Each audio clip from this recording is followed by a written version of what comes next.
అందరూ ఆసక్తిగా ఎదురు చూస్తున్న ఢిల్లీ అసెంబ్లీ ఎన్నికలు పోలింగ్ ముగిసింది.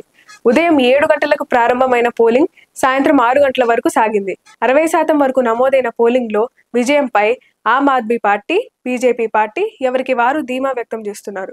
మొత్తం 70 స్థానాలు ఉన్న అసెంబ్లీలో పోటాపోటీ కొనసాగుతుందని, ఆప్కు కొంత మొగ్గు ఉంటుందని పోలింగ్ ముందు సర్వేలో పేర్కొన్నాయి. పోలింగ్ తరువాత పోటాపోటీ పరిస్థితి కొనసాగుతుంది అంటున్నారు.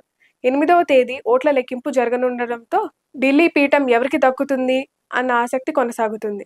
మొత్తం 70 నియోజకవర్గాలు ఆప్, బీజేపీ, కాంగ్రెస్, ఇతర పార్టీలు, స్వతంత్రులు 699 మంది పోటీ పడ్డారు. మూడోసారి ప్రభుత్వాన్ని ఏర్పాటు చేయాలని ఆమ్ ఆద్మీ పార్టీ, పోగొట్టుకున్న ప్రభావాన్ని తిరిగి పొందాలని కాంగ్రెస్ పార్టీ, ఈసారి ఎలాగైనా ఢిల్లీలో పాగా వేయాలని బీజేపీ పార్టీ హోరాహోరీగా ప్రచారం చేశాయి. అన్ని పార్టీలు శాయశక్తులా విజయం కోసం ప్రయత్నిస్తున్నాయి.